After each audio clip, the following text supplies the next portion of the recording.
Shalom saudaraku yang dikasihi dan berkati Tuhan, jumpa lagi melalui tayangan berkat Tuhan hari ini. Mengampuni, belajar dari kehidupan Yusuf tentang mengampuni. Hal yang menarik adalah bahkan sebelum saudara-saudara Yusuf datang kepada Yusuf untuk meminta maaf, Yusuf telah terlebih dahulu memberikan maaf dan melepaskan pengampunan bagi mereka. Nah, seringkali kita berpikir bahwa untuk mengampuni seseorang yang pernah bersalah ataupun melukai dalam kehidupan kita harus menunggu orang lain untuk meminta maaf terlebih dulu kepada kita, baru kita bisa memberikan pengampunan. Namun yang perlu kita ketahui, saudara yang dikasihi Tuhan, yang pertama adalah bahwa mengampuni itu tidak bergantung kepada orang lain.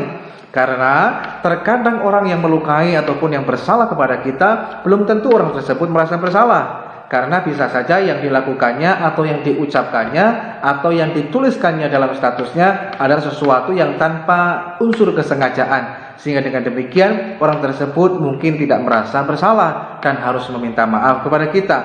Tetapi juga mungkin saja orang tersebut belum tentu mau ataupun mampu untuk meminta maaf kepada kita. Mungkin karena gengsi, mungkin karena tidak enak, mungkin karena perasaan, atau mungkin karena takut sehingga orang tersebut masih belum mau ataupun belum mampu untuk meminta maaf kepada kita.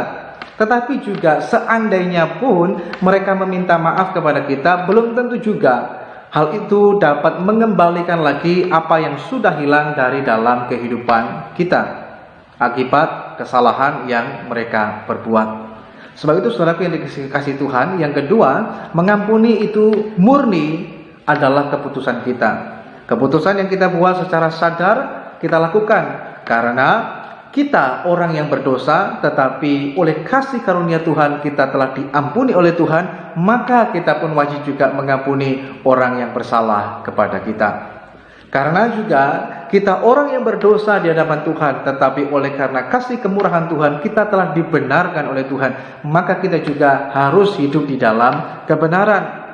Kita juga harus menyadari dalam kehidupan kita, ketika kita mengambil keputusan ini karena kita mau melakukan firman Tuhan dalam hidup kita, yaitu kita dipanggil oleh Tuhan untuk menjadi peacemaker, orang yang membuat damai, yang mengusahakan perdamaian tanpa harus menunggu orang lain meminta maaf dulu kepada kita. Kalau kita sadar kita anak Tuhan, maka kita adalah orang-orang yang bukan hanya membawa damai, tapi juga membuat damai. Karena kita dipanggil menjadi peacemaker, bukan troublemaker. Yang berikutnya, saudara yang dikasihi Tuhan, ketika kita mengambil keputusan dalam kehidupan kita secara sadar untuk mengampuni, karena kita mengasihi Tuhan, karena kita telah dikasihi Tuhan, maka sebagaimana Tuhan mengasihi kita, kita pun belajar juga untuk mengasihi orang yang lain, termasuk kepada orang yang pernah bersalah kepada kita. Artinya kita mau memperlakukan orang lain sebagaimana Tuhan memperlakukan kita. Jangan perlakukan orang lain sebagaimana orang memperlakukan kita. Yang terjadi maka kita akan balas dendam.